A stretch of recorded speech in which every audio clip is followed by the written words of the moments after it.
Oh no, definitely not good. Definitely not good. And now we're gonna see. He plays d4 c4. He's not going for a London. Magnus playing a one of these edgy Queen's Indians. Queen c2 is the critical move here, trying to play pawn to e4. This was trendy a few years ago, but people with black stopped playing it because it was a bit too risky.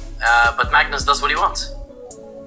He does what he wants, and he makes it work. And d6, yeah, I mean, d6 is the non-theoretical move, and there's nothing, horribly wrong with it.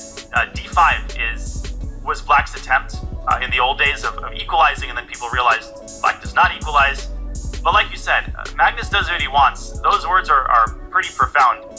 He basically can play any opening under the sun, and you have a guarantee that he's going to know all of the trendy ideas. He's going to know exactly where the pieces belong.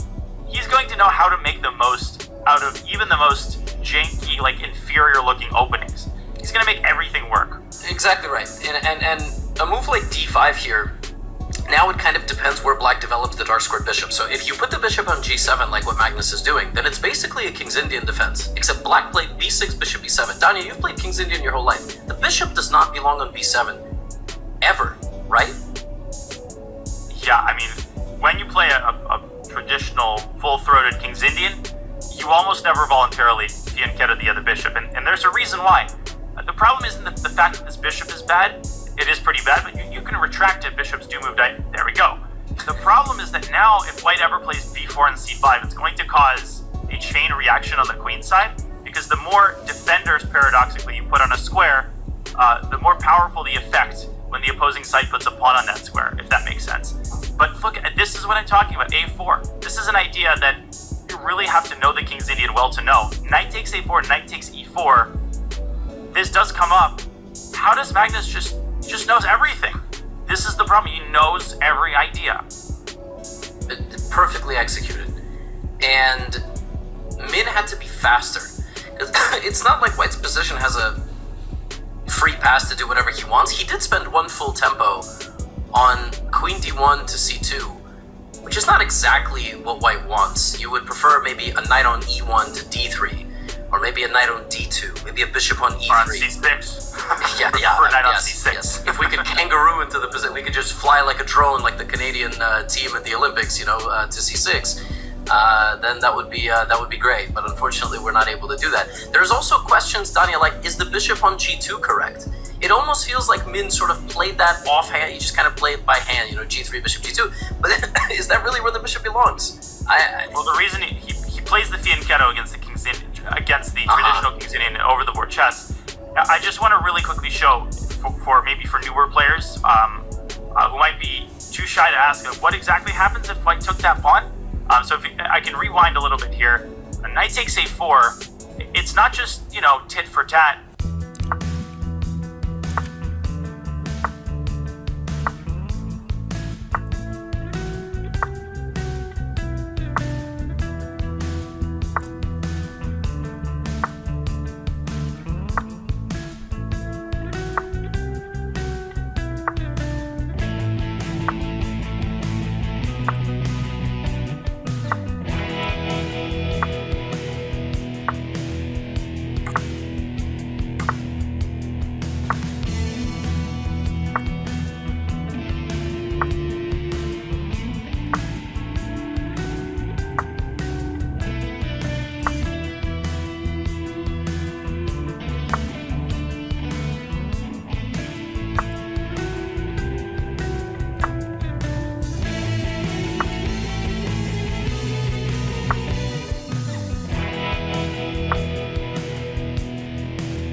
mean, you just can't protect the pawn.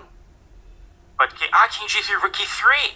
Yeah, he just totally... that configuration did not make any sense. Because he doesn't have Bishop H3 now.